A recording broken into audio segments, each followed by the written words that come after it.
Tampa General Hospital is really striving to be the safest, most innovative healthcare system in the country. We have a vision of infusing data everywhere to create a connected health system. Foundry is at the core of that strategy. Building applications and predictive models to forecast patient placements while keeping patient privacy and information governance a top priority. We've seen a 28% reduction in our patient hold time, and we've reduced the time that nurse managers spend managing patient placement by 83%. So patients are moving into care faster, and they're getting the treatment that they need faster. Fiat Chrysler now uses Palantir to identify potential faults in car parts. Airbus uses it to respond more quickly to manufacturing problems, accelerating the production of its A350 aircraft. And BP uses it to analyze drilling data, reportedly leading to a 10% increase in oil production in the North Sea. Ask the Russians.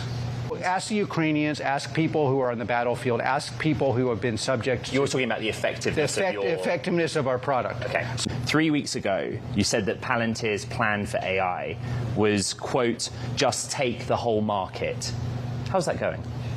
Well, you know, unlike most people, we've been involved in what people call AI for the last 5, 6, 7 years in the classified environment, building systems that will allow you to identify adversarial positions. I know it will take everyone else 4 or 5 years to build this. You said the demand is huge. Yeah. Can you quantify it in some way? Well, you know, usually we've had a number of inbound calls in a year that we usually have in a year in like a month. We're offering things that are so powerful that in reality, I'm not sure we should even sell this to some of our clients, like national security. What's driving our demand for our product in defense is simply what people have seen on the battlefield. And that's very sensitive and very classified. But the demand for that is very large. Until 2 years ago, everyone thought this was a joke. We were building systems over the last 5 years that are deadly. Those deadly systems have changed the course of history. It's no longer madman saying this. You see it on the battlefield. An interesting case study is Ukraine. You've deepened your relationship and activity with Ukraine using AI in one case to help with reconstruction. Yeah. How else? Explain how it works. By the way, my real answer to the short people is ask the Russians.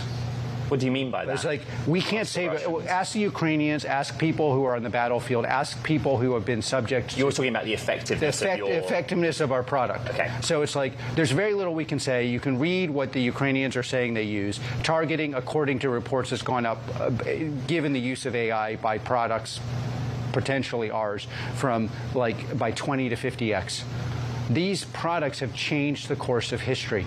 And they will continue to change the course of history, and I'm super proud of that. The war in Ukraine and large language models have fundamentally changed the world, and you cannot put this back in the box. Over the medium and long term, I'm a very proud holder of Palantir shares. What I really think is you take my Palantir and you take whatever anyone says about it, let's talk about it in a year. Let's talk about it in 2 years. I'm very happy. I actually love when people attack us because it's like, great, okay, well, we'll show you our cards over the next couple of years. What's going to happen in 2 years? A lot of the questions that are being asked, like how does AI move from being either a danger or a trinket, are going to move to, oh, these 5 companies, these 10 companies in the sector implemented large language models, algorithms, and did it in a way that created trust. And they won the whole market. We plan on going to 5 more facilities in August, with ultimately the goal to hit 40 by March of next year.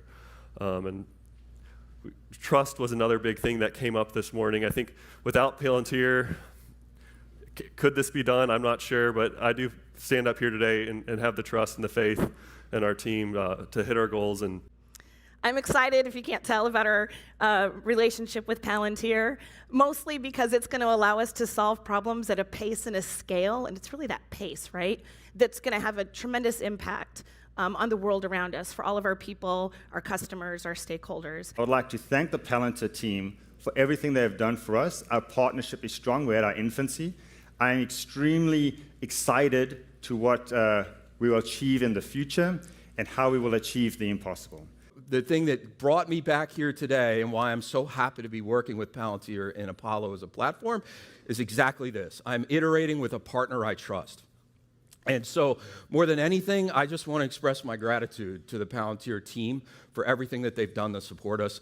What we understand is the connectivity, the exposure, at the speed of the machines, not at the speed of humans, and at the scale of machines. And that's what we've built in the US. That's what is live now, and that's what we're starting to expose together with Palantir. Thank you. Foundry is great software. But even better than that, the people that Palantir brings to help you implement that software is even better.